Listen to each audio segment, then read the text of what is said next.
Pour réaliser les objectifs de son agenda 2063, l'Union africaine mise sur la pleine inclusion des femmes et la promotion de leur place dans les processus de paix sur le continent. Le réseau des femmes leaders africaines, initiative soutenue par l'institution panafricaine qui vise à galvaniser un mouvement de femmes leaders pour qu'elles jouent un rôle important dans la transformation de l'Afrique, vient en appui à cette ambition. Nous avons créé une plateforme, un réseau des femmes. Comment les femmes peuvent se mettre ensemble, main dans la main, pour se dire nous allons faire cette plateforme, nous allons travailler sur les questions de paix et sécurité, contribuer des questions de gouvernance. Elles ne veulent pas être juste bénéficiaires, elles veulent être au-devant, à côté des hommes.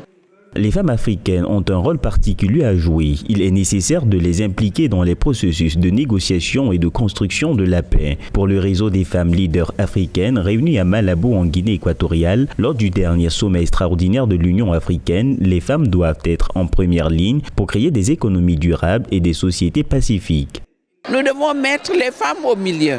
C'est la réalité. Les femmes peuvent être, je dirais, la force, le driving force. C'est les femmes qui transforment, c'est les femmes qui nourrissent l'Afrique.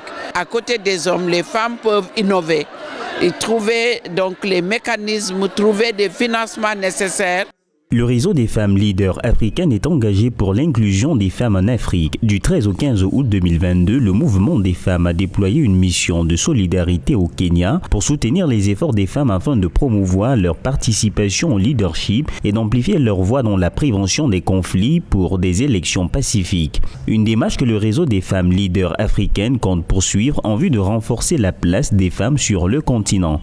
Mon pays, dans son engagement envers l'agenda femmes, paix et sécurité, a initié plusieurs activités telles que l'adoption d'une feuille de route ainsi que la constitution des comités politiques et techniques.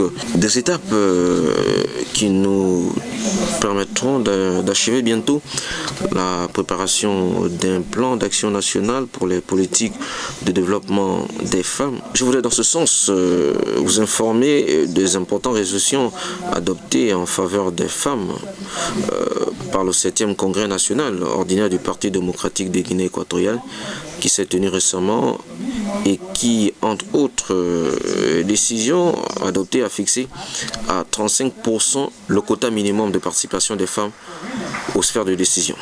L'agenda 2063 de l'Union africaine appelle à une société plus inclusive dans laquelle tous les citoyens sont activement impliqués dans la prise de décision et dans laquelle aucun enfant, femme ou homme n'est laissé pour compte ou exclu sur la base du sexe, de l'appartenance politique ou d'autres facteurs.